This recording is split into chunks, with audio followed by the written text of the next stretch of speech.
pada manipulasi.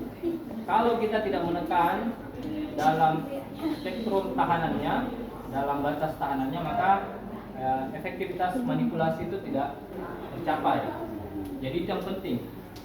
Maka dari itu setiap area butuh posisi, ada biomekaniknya tersendiri, dan harus dilakukan sepanjang tahanannya. Jadi yang penting itu tahanannya.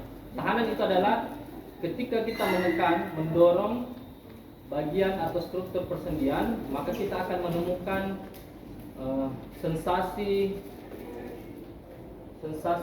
seperti adanya dorongan balik.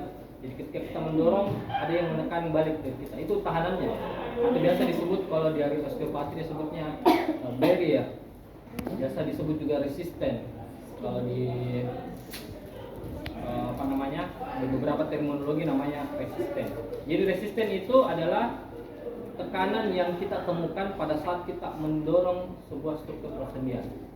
Itu adalah secara fisiologis ada jaringan ikat yang menahan sendi, sehingga ketika kita menekan atau mendorong, maka secara fisiologis tadi tubuh dari strukturnya akan menahan tekanan supaya tidak terjadi pergeseran atau pergerakan sendi yang berlebihan, karena melewati area tersebut itu bisa mencederai struktur sendi, ya. Jadi pada kita mulai dari torakal, pada area torakal secara biomekanik manipulasinya itu bisa dilakukan dengan menekan persendian dari posterior anterior.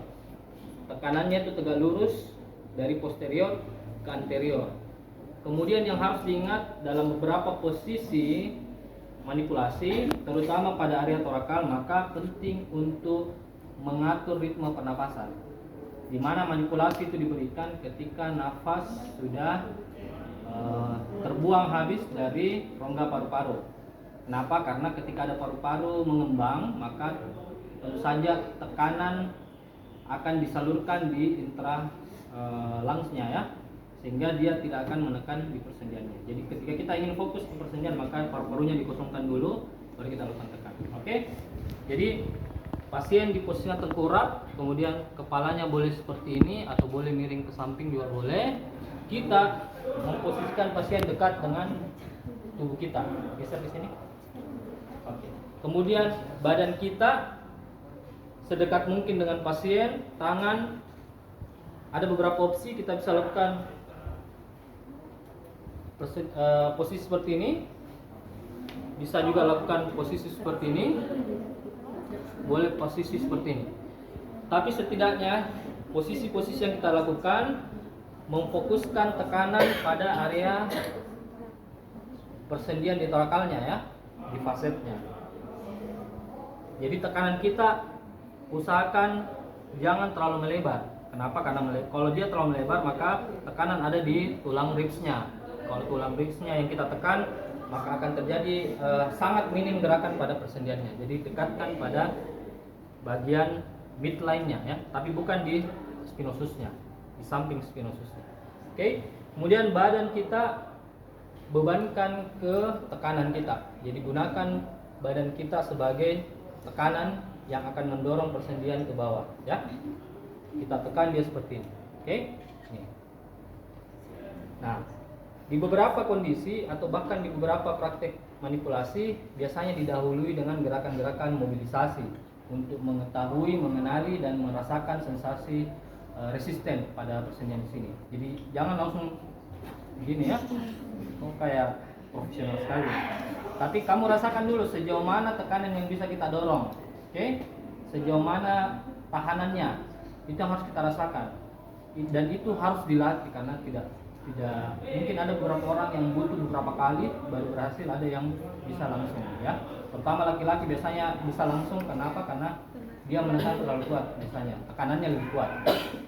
Oke, jadi kita mobilisasi, tarik nafas, tiup, kita cari sensasi. Oh, ini saya dapat seperti ini di sini. Tarik nafas, tiup, kita lakukan mobilisasi dulu. Oke, tarik nafas, tiup. Baru saya dorong, masuk, buang, dorong seperti itu, ya. Jadi tekan saja ke bawah. Oke, satu posisi. Posisi yang kedua kita bisa lakukan Jadi fokusnya ada di tadi, tekanan yang menyentuh di pasien itu ada di bagian area tenar, kotenar atau di joint line di humerus kita. Kita taruh seperti ini. Yang kedua, di posisi double hand seperti ini, kita gunakan tenar kita ya, menekan di struktur sini. Tarik nafas, tiup, kita dorong ke bawah. Oke. Kemudian yang cupping, model cupping sendiri kita posisikan di bagian middle atau di hipotenar bagian middle-nya. Baru kita sentuh pada posisi seperti itu. Tarik nafas, buang. Oke, 3 posisi. Kemudian saya lanjut sebelum tengkorak belum balik. Sekarang di bagian upper torakalnya ya. Ini sedikit tengkorak kanan samping. Posisi pasien. Jadi biomekaniknya, positioningnya pasien ekstensi, kemudian rotasi kontralateral karena kita manipulasi di sini ya. Kemudian side bending.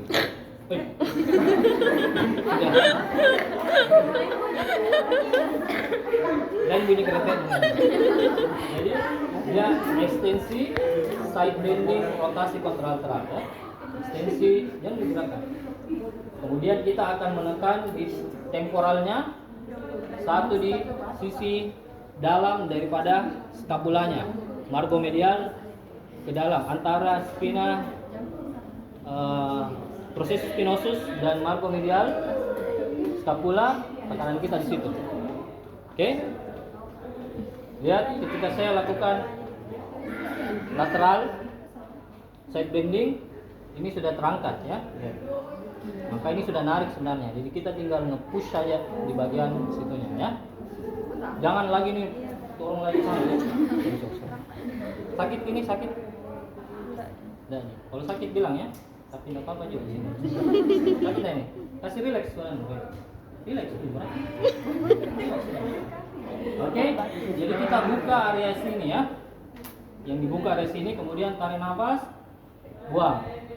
Saya tinggal lakukan dorong seperti itu. Oke, kan di daerah. Oke, lakukan 2